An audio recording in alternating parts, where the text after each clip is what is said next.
Hey friends! Aujourd'hui, on va faire un FAQ. Alors, si vous êtes nouveau à ma chaîne, j'essaie de faire des FAQ tous les mois parce que je reçois énormément de questions, mais j'ai oublié pour juin. Alors, comment ça marche dans mon cas? C'est que je vous demande de me demander vos questions avec la hashtag AskPatriciaB sur Twitter ou sur Instagram. Et je vais sur ces sites une fois par mois et j'essaie de répondre à un maximum de questions. Encore si vous êtes nouveau, je suis une Américaine qui habite en France depuis à peu près 5 ans. Comme dans mes commentaires, j'ai de plus en plus de mal à vraiment bien répondre à tous les commentaires ou donner des réponses comme j'aimerais bien vous répondre correctement avec une longue réponse et tout. C'est tellement plus facile de faire comme ça pour moi, comme ça je peux vraiment répondre à tout le monde dans un coup, donc ça c'est cool. N'hésitez vraiment pas à aller n'importe quel moment, aller poser vos questions et de temps en temps je vais aller les regarder et faire une petite session réponse comme ça. J'ai vraiment hâte pour le mois d'août, pour la FAQ, parce qu'on va faire quelque chose assez spécial. Comme on va s'approcher à la rentrée, je vais vous demander de me poser les questions sur l'école aux États-Unis parce que je reçois au moins 3-4 fois par jour des questions sur les différents réseaux sociaux, justement sur l'école, les personnes qui vont aller étudier là-bas, les personnes qui ont entendu des choses vraiment cheloues qui se passent là-bas, etc. Mais j'ai trop hâte et on va commencer tout de suite, comme ça je peux répondre à un maximum.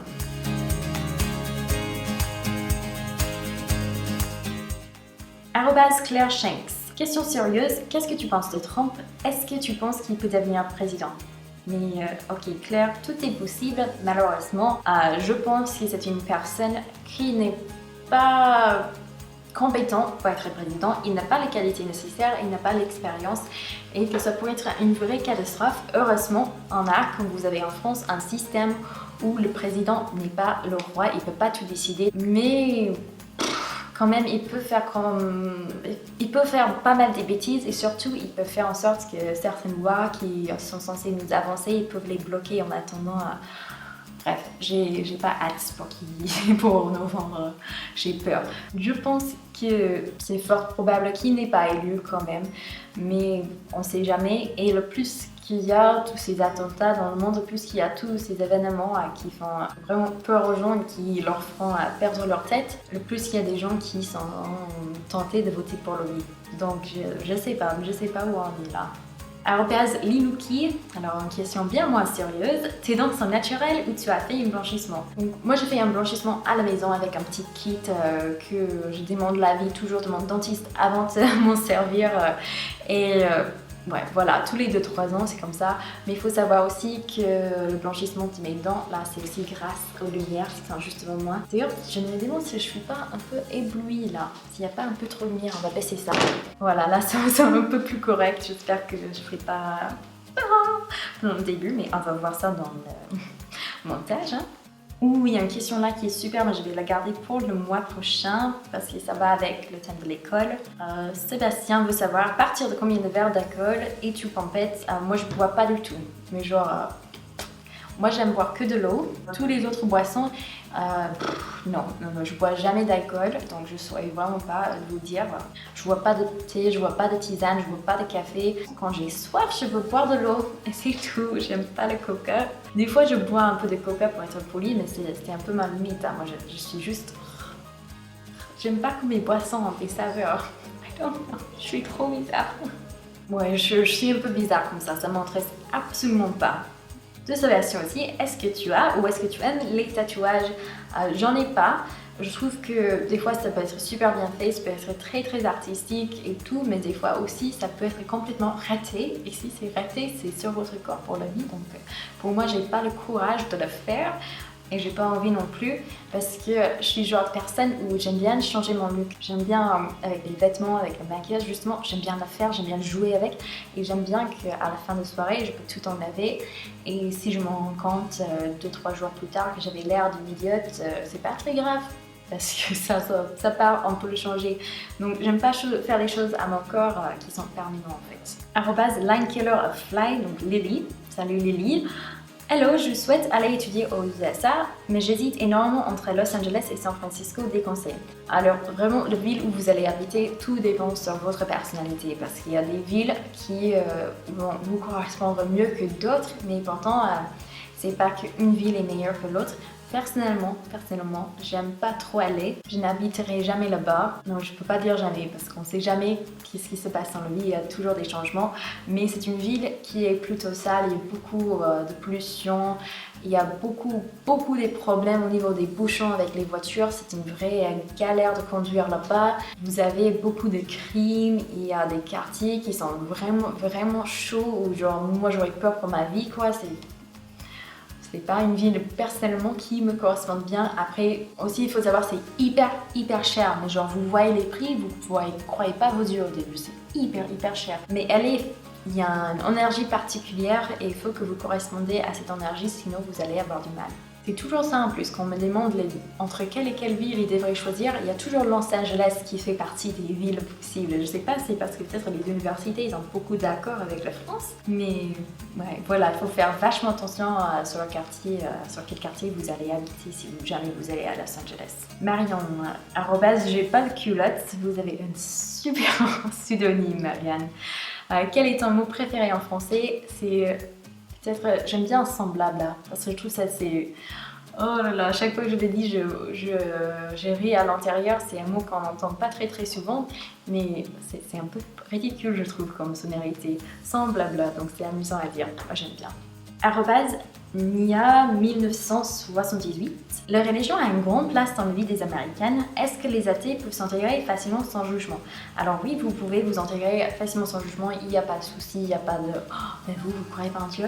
Mais par contre, là, je pense où ça va poser plus un problème, c'est que vous allez avoir du mal à ne pas juger parce que comme ça occupe une grande place dans les vies des Américains, il y a pas mal de personnes, notamment des personnes certaines, pas tous, mais certains républicains qui utilisent la religion comme excuse pour faire des choses pas très nettes dans les politiques.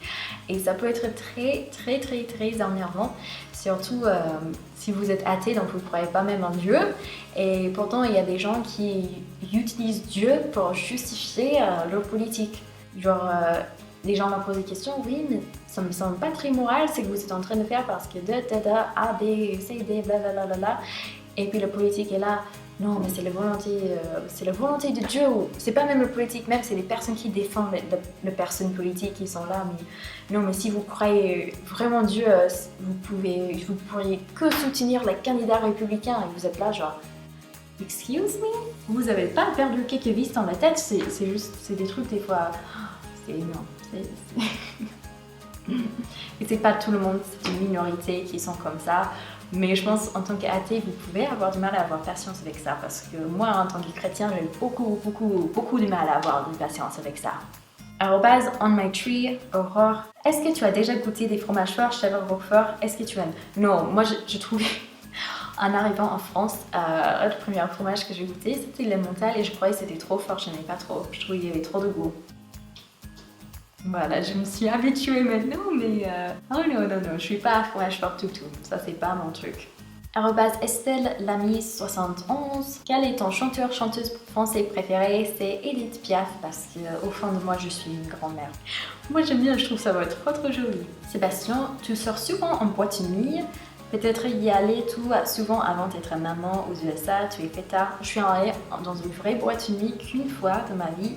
Et je trouvais ça tellement nul. Je trouvais que ça sentait très mauvais parce qu'il y avait tous les odeurs des corporelles des personnes qui ont oublié leur déodorant, que ça marchait plus, ça sentait la cigarette, l'alcool. C'était vraiment... Et puis il y a des types qui essaient de venir te draguer, mais pas même en parlant parce qu'ils ne peuvent pas t'entendre. Donc c'est avec leur corps, ils étaient là genre... non, moi c'était pas, peut-être je suis pas allée dans la bonne boîte, mais je préfère être devant mon télé, devant Netflix, tranquille le soir, non pour les boîtes de nuit, pour moi, je suis pas fêtarde, je suis une vieille dame, encore je suis une grand-mère au fond de moi. D'ailleurs ça c'était quelque chose qui m'a surprise quand j'étais venue en France, c'est le nombre de personnes qui adorent les boîtes de nuit, ou ça c'était... Il y a beaucoup de personnes évidemment aux États-Unis qui l'aiment beaucoup aussi, mais il y a beaucoup de personnes qui l'ont jamais fait, ça ne m'intéresse absolument pas. Donc j'étais surprise qu'il y avait autant de personnes ici qui étaient vraiment partants pour ça. Ça c'est pas mon style, ça j'aime pas trop. Quel est ton péché mignon ou sucré, un plat auquel tu ne peux résister? Ça, c'est le chocolat. Moi, je suis, oh là là, vous devrez me voir vers Noël ou Pâques quand ça sort en France. Parce que c'est pas bien. Mais j'utilisais cette excuse quand j'étais étudiante et dans ma tête, j'utilise ça encore comme excuse parce que vous avez tellement de chocolat pour Noël et Pâques, tellement de défenseurs qui sont pas là toute l'année. Quand je le justifie l'achat en me disant ben, ça va faire combien de fois dans la vie que je vais être en France, hein? Il faut en profiter. Ben, ça va faire combien de temps vraiment que je vais être en Europe? On sait jamais, donc il faut en profiter. Et je mange trop de chocolat. Je mange vraiment, vraiment trop de chocolat pendant ces périodes. As-tu ton permis de conduire français? Non, j'avais mon permis de conduire américain qui était valable pendant une année en France, mais qui ne l'est plus parce que ils sont comme ça en France. Je sais pas pourquoi je suis qualifiée de conduire une année et puis jour au lendemain, il y a un jour, je me lève et je n'ai plus le droit de les conduire. C'est trop bizarre, je trouve. Mais bon, maintenant comme ça fait 5 ans que je conduis plus, du coup, il faudra absolument que je repasse au moins quelques leçons. Ce qui me déçoit parce que le permis de conduire aux États-Unis, ça m'a coûté 23$ pour tout, pour vraiment tout, le code et le permis et tout. Et en France, ça coûte genre 1000€. Donc j'ai pas envie. J'ai pas envie, mais je vais le faire un jour. Je vais être brave, je vais être courageuse, je vais le faire. Je pense que je vais m'arrêter là pour aujourd'hui parce qu'il fait vraiment trop chaud dans la pièce et je commence à fendre le visage. Mais je vous aime très fort et j'ai hâte de vous parler dans le prochain Ask en août là. Voilà, bisous, ciao!